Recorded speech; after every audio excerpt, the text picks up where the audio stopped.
আসসালামু আলাইকুম, স্বাগত বৈশাখী প্রবাসী সংবাদে। আপনাদের সাথে আছি আমি লতিফুল মতিন মিঠু। শুরুতেই সংবাদ শিরোনাম। জাতীয় নির্বাচন ও গণভোট 12 ফেব্রুয়ারি। নির্বাচন কমিশনকে প্রধান উপদেষ্টার শুভেচ্ছা। জোট করলেও ভোট করতে হবে নিজ দলীয় প্রতীকে। অবশেষে ট্রাম্প গোল্ড ভিসা চালু করল যুক্তরাষ্ট্র। 10 লাখ মার্কিন ডলারের সরাসরি মিলবে নাগরিকত্ব। এবং সিডনিতে আলোকচিত্র প্রতিযোগিতায় টানা দ্বিতীয়বারের মতো প্রথম হলেন বাংলাদেশের অশোক অধিকারী। ছবিতে তুলে ধরেন দেশীয় সংস্কৃতি ও প্রকৃতি।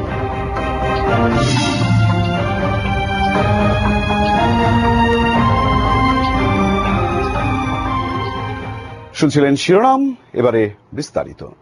ত্রয়োদশ জাতীয় সংসদ নির্বাচন ও গণভোটের তফসিল ঘোষণা করেছেন প্রধান নির্বাচন commissioner AMM Nasir Uddin. Vote গ্রহণ হবে আগামী 12 ফেব্রুয়ারি। বৃহস্পতিবার রাষ্ট্রীয় গণমাধ্যম বাংলাদেশ টেলিভিশন উদ্দেশ্যে ভাষণের মাধ্যমে ভোটের সময়সূচি জানান তিনি। এ সময় তিনি বলেন, প্রকৃত গণতান্ত্রিক ধারা পুনঃপ্রতিষ্ঠা ও কাঙ্ক্ষিত সংস্কার প্রশ্নে সিদ্ধান্তের নির্বাচন এটি। তফসিল ঘোষণার ফলে আনুষ্ঠানিকভাবে শুরু হল ভোটের যাত্রা। কাজী ফরিদের প্রতিবেদন।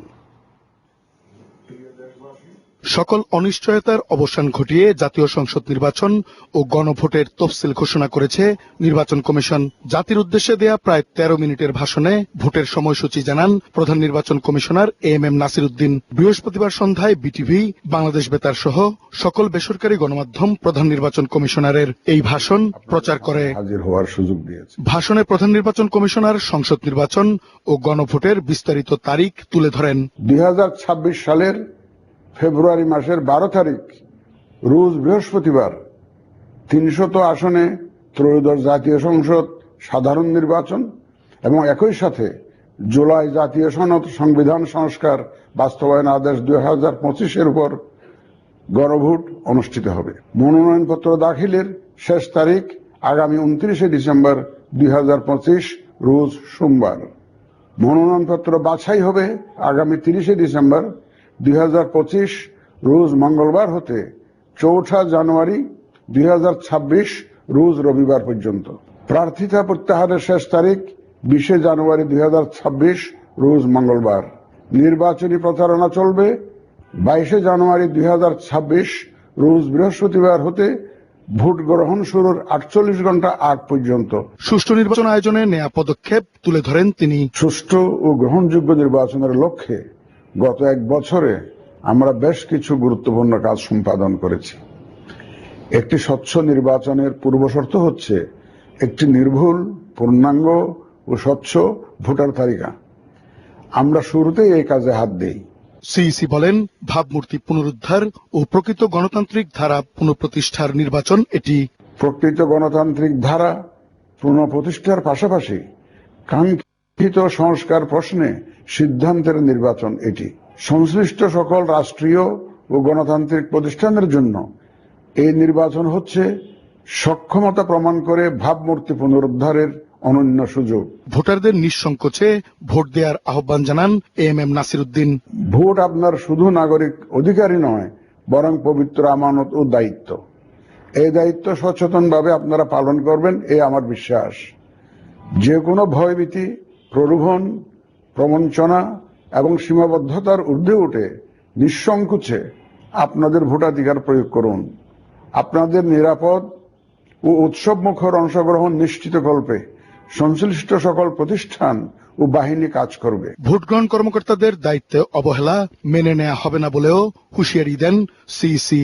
নির্বাচন কমিশন স্বচ্ছতা, নিরপেক্ষতা এবং দৃঢ়তার সাথে দায়িত্ব পালনে বদ্ধপরিকর। কমিশনের অংশ হিসাবে আপনারা নির্ভয়ে সততা ও নিরপেক্ষতার সাথে দায়িত্ব পালন করবেন।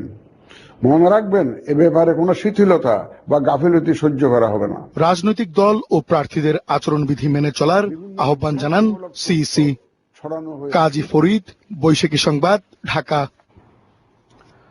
আসন্ন নির্বাচনের তফসিল ঘোষণা করায় নির্বাচন কমিশনকে আন্তরিক শুভেচ্ছা অভিনন্দন জানিয়েছেন প্রধান উপদেষ্টা ডক্টর মোহাম্মদ ইউনূস। বৃহস্পতিবার সন্ধ্যায় এক শুভেচ্ছা বার্তায় তিনি বলেন, তফসিল ঘোষণার মধ্য দিয়ে বাংলাদেশের গণতান্ত্রিক অভিযাত্রা একটি গুরুত্বপূর্ণ মাইল ফলক অতিক্রম করল। গণঅভ্যুত্থানের পর দেশে যে নতুন পথে অগ্রসর হচ্ছে, এই নির্বাচন ও গণভোট সেই পথরেখাকে দৃঢ় করবে। নির্বাচন কমিশন তাদের সাংবিধানিক দায়িত্ব স্বাধীনভাবে ও নিরপেক্ষভাবে এবং সর্বোচ্চ পেশাদারিত্বের সঙ্গে পালন করবে বলেও আশাবাদ ব্যক্ত করেন তিনি। অন্তর্বর্তীকালীন সরকার নির্বাচন কমিশনকে সব ধরনের সহায়তা করবে বলেও জানান প্রধান উপদেষ্টা। আসন্ন জাতীয় নির্বাচনে দলগুলো জোটবদ্ধভাবে ভোটে অংশ নিলেও নির্বাচন করতে হবে দলীয় প্রতীকেই। এই বিধানের বৈধতা নিয়ে করা রুল খারিজ করেছে হাইকোর্ট। বৃহস্পতিবার বিচারপতি ফাতেমা নজিব ও বিচারপতি ফাতেমা আনোয়ারের হাইকোর্ট বেঞ্চ রায় ঘোষণা করেন। রায়ে বলা হয়, নির্বাচনে জোট করলেও নিজ দলের প্রতীকেই ভোট করতে হবে। এর ফলে নির্বাচনী জোট গঠনের পরেও প্রতিটি দলকে তাদের নিজস্ব দলীয় প্রতীকে ভোটে অংশ নিতে হবে।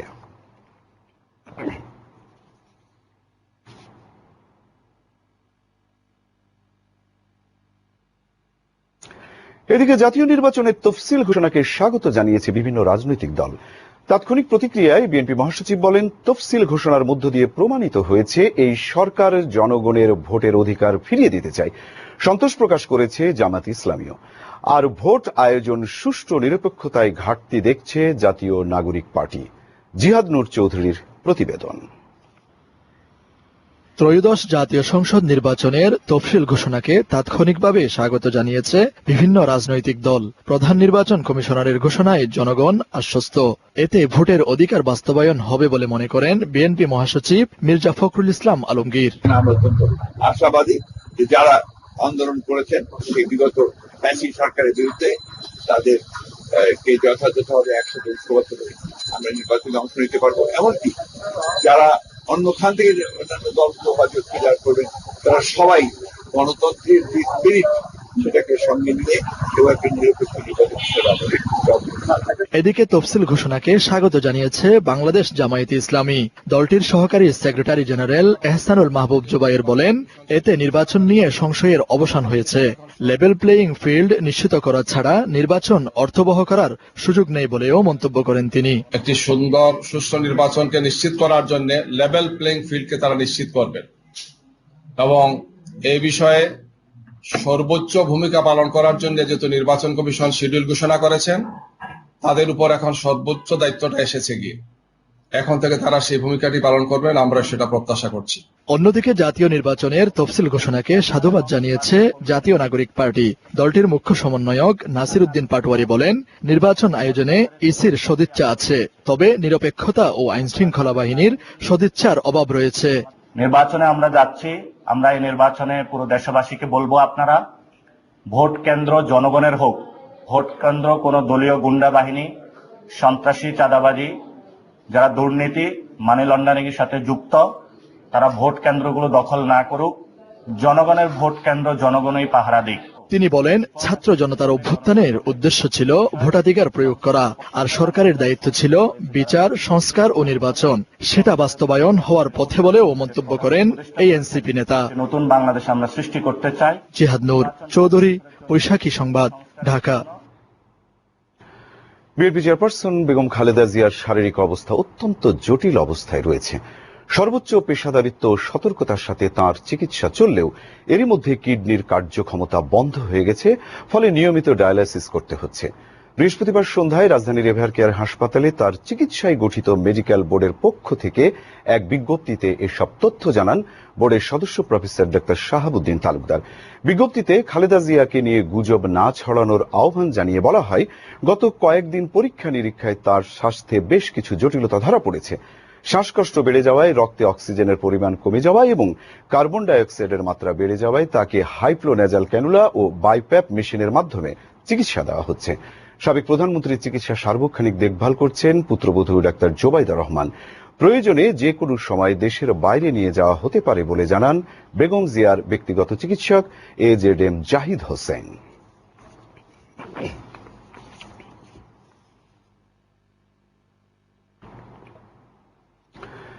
এবার পরিবারের জন্য নয়, নিজের নামে অনৈতিকভাবে ফ্ল্যাট গ্রহণের অভিযোগে ব্রিটিশ এমপি টিউলিপ সিদ্দিকের বিরুদ্ধে চার্জশিট দিচ্ছে দুর্নীতি দমন কমিশন দুদক। ইস্টার্ন হাউজিংকে অনৈতিক সুবিধা দিয়ে ফ্ল্যাট গ্রহণের মামলায় চার্জশিটের অনুমোদন দিয়েছে কমিশন। এদিন উপদেষ্টা পদ থেকে সরে দাঁড়ানো আসিফ মাহমুদ সজীব ভুঁইয়া ও মাহফুজ আহমেদের সম্পদের হিসাব প্রকাশের দাবি জানিয়ে দুদকের সামনে মানববন্ধন করেছে দুর্নীতি বিরোধী ছাত্র জনতা। আরো জানাচ্ছেন এজাজুল হক মুকুল। গুলশানে ইস্টার্ন হাউজিংকে অনৈতিকভাবে প্লট নির্মাণের সুযোগ করে দিয়ে ব্রিটিশ এমপি টিউলিপ সিদ্দিক একই ভবনে বিনামূল্যে ফ্ল্যাট গ্রহণ করেন। চলতি বছরের 15 এপ্রিল এ ঘটনায় টিউলিপ সিদ্দিকের পাশাপাশি রাজুকের 2 আইন কর্মকর্তার বিরুদ্ধে মামলা করে দুদক। চলতি বছরের জুলাইয়ে মামলার তদন্ত যখন শেষ পর্যায়ে, তখন মামলার আসামি শাহ খায়রুজ্জামানের হাইকোর্টের এক রিটের প্রেক্ষিতে 3 মাসের জন্য স্থগিত হয় মামলার তদন্ত। পরে চেম্বার আদালতে গেলেও দুদক নো অর্ডারের আদেশ পায়। বিকল্প কোনো উপায় না পেয়ে দীর্ঘ 5 মাস পর টিউলিপের সঙ্গে থাকা আসামি খায়রুজ্জামানকে বাদ দিয়ে চার্জশিট দাখিল করে দুদক। 2 নম্বর আসামি যিনি ছিলেন শাহ খুসরুজ্জামান, সাবেক সহকারী আইন উপদেষ্টা রাজু, মহামান্য হাইকোর্টে একটি পিটিশন, ক্রিমিনাল পিটিশন নাম্বার 3138.2025 রুজু করার কারণে তার অংশটুকু এখনই চার্জশিটে তাকে অন্তর্ভুক্ত করার সুযোগ না থাকায় পরবর্তী সময়ে তার বিরুদ্ধে আইনানুগ ব্যবস্থা গ্রহণ করা হবে। টিউলিপ রেজওয়ানা সিদ্দিক ওরফে রেজওয়ানা সিদ্দিক বিরুদ্ধে দুর্নীতি প্রতিরোধ আইন 1947 5-2 ধারায় চার্জশিট দাখিলের অনুমোদনের সিদ্ধান্ত গৃহীত হয়েছে। এদিকে জনতা ব্যাংক থেকে এস আলমের 5টি প্রতিষ্ঠানের মাধ্যমে 9,428 কোটি টাকার বেশি আত্মসাতের অভিযোগে মামলা করেছে দুদক। এস আলম গ্রুপের বিভিন্ন প্রতিষ্ঠান ঋণ নিয়ে পরস্পর যোগসাজশে প্রতারণার মাধ্যমে ক্ষমতার অপব্যবহার পূর্বক অপরাধজনক বিশ্বাসভঙ্গ, ব্যাংকিং এর সাথে এই যে সংশ্লিষ্ট শাখার জনতা ব্যাংকের যে কর্মকর্তা রয়েছেন, পরিচালনা পর্ষদ রয়েছেন এবং এই 5টি প্রতিষ্ঠানের ব্যবস্থাপনা পরিচালকদের বিরুদ্ধে পৃথক পৃথক 5টা মামলা রুজুর সিদ্ধান্ত গৃহীত হয়েছে। এদিন সদ্য উপদেষ্টা থেকে সরে দাঁড়ানো আসিফ মাহমুদ সজীব ভুইয়া ও মাহফুজ আলমের সম্পদের হিসাব প্রকাশের দাবি জানিয়েছে দুর্নীতি বিরোধী ছাত্র জনতা। 2 উপদেষ্টার অধীনে গত 17 মাসে সংশ্লিষ্ট মন্ত্রণালয়ের দুর্নীতি চিত্র প্রকাশেরও দাবি জানান তারা। এজাজুল হক মুকুল, বৈশাখী সংবাদ, ঢাকা। বৈশাখীর প্রবাসী সংবাদে এবার বিরতি, ফিরে এসে আরো যা থাকছে।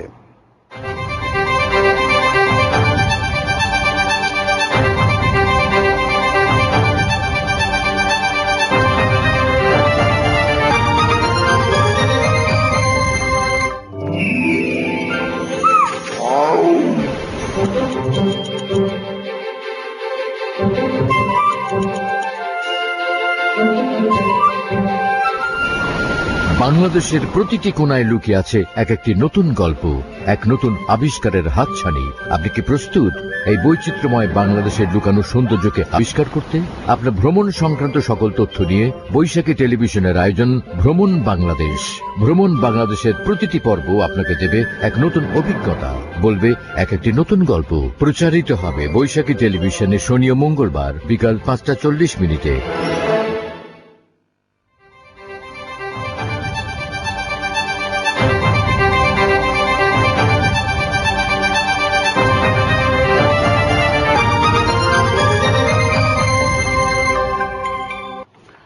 আবারও স্বাগত বৈশাখীর প্রবাসী সংবাদে।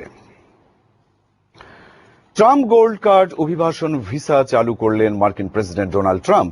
ধনী বিদেশি যারা কমপক্ষে $10 লাখ দিতে পারবেন তাদের খুব দ্রুত মার্কিন ভিসা দেওয়া হবে, এমন একটি প্রকল্প চালু করেছেন ট্রাম্প। এবছরের শুরুতে ঘোষণা করা এই ট্রাম্প গোল্ড কার্ড তারাই পাবেন যারা দেশটিতে যথেষ্ট সুবিধা দেবে। এমন এক সময়ে এই কার্ডের ঘোষণা দেওয়া হলো যখন দেশটি তাদের অভিবাসন ব্যবস্থায় কড়াকড়ি আরোপ করেছে।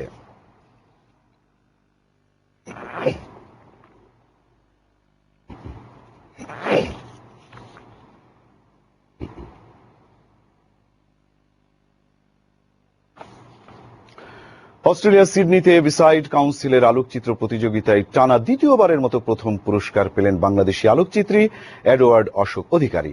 তার আলোকচিত্রে উঠে এসেছে বাংলাদেশের সংস্কৃতি, আবহ ও মানুষের পূর্ণাঙ্গ অস্তিত্ব, যা বিচারকদের নজর কেড়েছে। বিসাইড কাউন্সিলের মেয়রের পক্ষ থেকে কাউন্সিলর এডওয়ার্ড ম্যাকডোনাল্ড আনুষ্ঠানিকভাবে বিজয়ীদের হাতে পুরস্কার তুলে দেন। সম্মাননা হিসেবে তাকে প্রদান করা হয় ক্রেস্ট, সার্টিফিকেট ও নগদ অর্থ। এবছর প্রতিযোগিতায় জমা হওয়া প্রায় 600 স্থির চিত্রের মধ্যে 7টি ক্যাটাগরিতে মোট 7টি ছবি পুরস্কৃত হয়।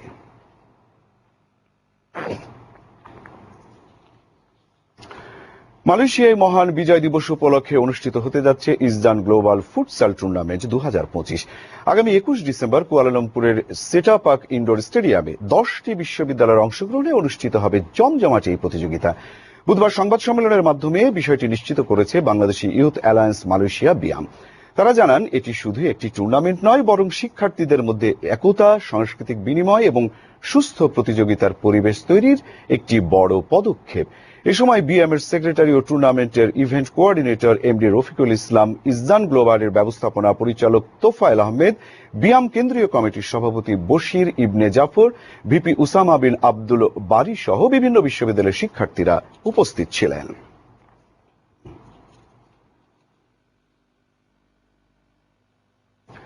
আন্তর্জাতিক সংবাদ।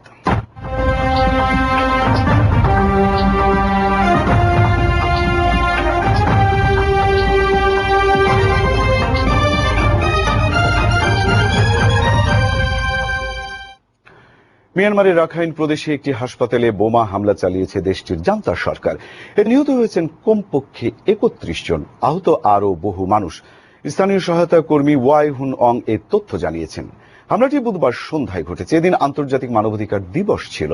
হামলায় আহত ও নিহতদের মধ্যে হাসপাতালে চিকিৎসাধীন সাধারণ মানুষ ও কর্মীরাও রয়েছেন। জাতিসংঘ এই ধরনের অবিচ্ছিন্ন হামলাকে অগ্রহণযোগ্য বলে মন্তব্য করেছেন। সকল পক্ষকে আন্তর্জাতিক মানবাধিকার আইন মেনে চলারও আহ্বান জানিয়েছেন। এ ঘটনায় সাধারণ মানুষ, আন্তর্জাতিক সম্প্রদায় ও মানবাধিকার সংগঠনগুলো গভীর উদ্বেগ প্রকাশ করেছে।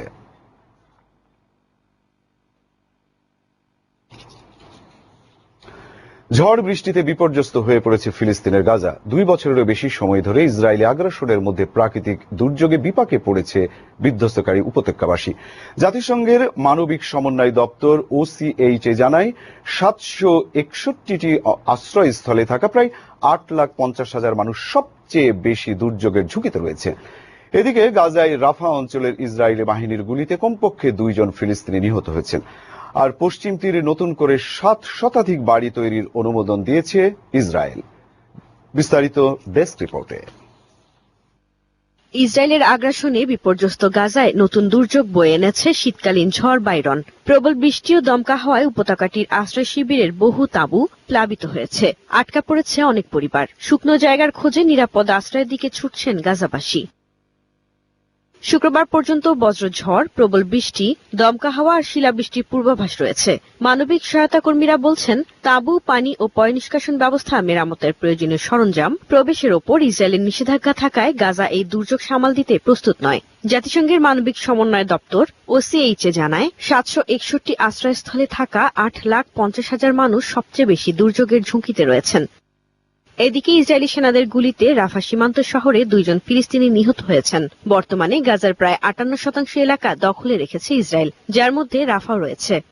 অন্যদিকে গাজায় চলমান যুদ্ধবিরতির মধ্যেই অবরুদ্ধ পশ্চিম তীরে ইহুদি বসতি স্থাপনকারীদের জন্য নতুন 754টি বাড়ি তৈরির একটি প্রস্তাবে অনুমোদন দিয়েছে ইসরায়েলি সরকার। আন্তর্জাতিক সকল চাপ ও বাধা উপেক্ষা করে গত 3 বছরে ইহুদি বসতি স্থাপনকারীদের জন্য পশ্চিম তীরে বিভিন্ন এলাকায় মোট 51,370টি নতুন বাড়ি তৈরির অনুমোদন দিয়েছে নেতানিয়াহু প্রশাসন।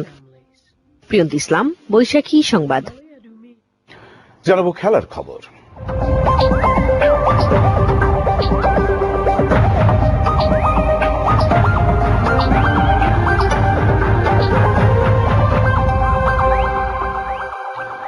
ভারতীয় যুব হকি বিশ্বকাপের সর্বোচ্চ গোলদাতা হিসেবে পুরস্কার পেয়েছেন বাংলাদেশের আমিরুল ইসলাম। সর্বোচ্চ গোলদাতা হিসেবে আমিরুলকে $2,000 পুরস্কার দিয়েছে টুর্নামেন্ট কর্তৃপক্ষ। এটি বাংলাদেশের ক্রীড়াঙ্গনের জন্য বিশেষ এক স্বীকৃতি। বাংলাদেশের হয়ে 6 ম্যাচে 18টি গোল করেছেন আমিরুল। 5টি হ্যাট্রিক সহ 4 ম্যাচে ম্যাচ সেরাও হয়েছেন আমিরুল ইসলাম।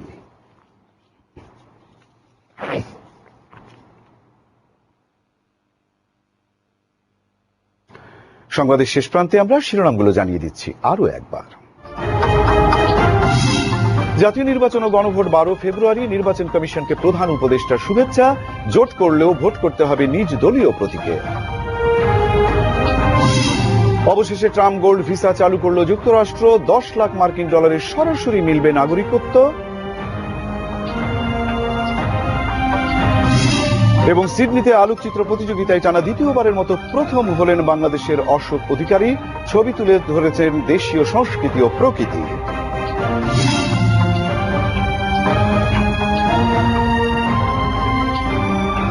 এখনকার সংবাদ এ পর্যন্তই। পরের সংবাদ রাত ৩টায় দেখার আমন্ত্রণ রইল। এছাড়াও বৈশাখীর সর্বশেষ সংবাদ জানতে লগ ইন করুন www.boishakhionline.com। বৈশাখীর সাথেই থাকুন। ধন্যবাদ সবাইকে।